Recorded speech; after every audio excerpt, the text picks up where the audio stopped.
Hi, உங்கள் எல்லாத்துக்கும் வணக்கம். நான் முத்து பிரகாஷ் பேசுகிறேன்.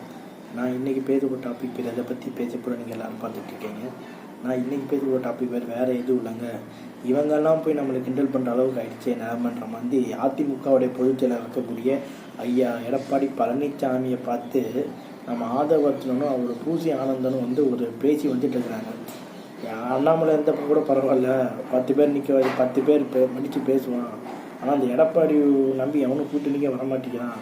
இன்னும் உரிமையில் இப்படி பேசிட்டு போயிருந்தாங்க. ஆக்சுவலாக நான் அவங்க மேலே எடப்பாடி ஐயா மேலேயும் சரி மரியாதைக்குரிய அண்ணாமலையும் பற்றி விமர்சனம் பண்ணாலும் மரியாதையாக தான் விமர்சனம் பண்ணுவேன். ஸோ அவங்க பதவிக்கும் அவங்க வயசுக்கு நான் மரியாதை கொடுத்தேன் அப்படின்னா இப்படி நான் சொல்ல அவங்க 2 பேர் பேசிட்டு வராங்க. ஸோ இதுதான் இங்கே மிகப்பெரிய ஒரு சர்ச்சையை ஏற்படுத்திட்டு இருக்குது.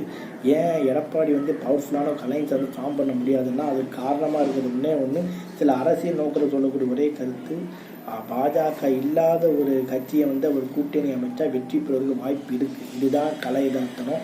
பாஜக இருக்கக்கூடிய கூட்டணிகளை வச்சுக்கிட்டு அந்த கூட்டணி ஜெயிக்கிறதுக்கு வாய்ப்பு கிடையாது. வேணால் பாஜக அதிமுக ஜெயோட 5-6 சீட்டு ஜெயிச்சுட்டு போகலாமே தவிர எடப்பாடியால் ஆளுங்கட்சியாகவும் அது மட்டும் முதலமைச்சராக வர முடியாதுன்னு எல்லாத்துடைய கருத்தாகவும் இருக்குது.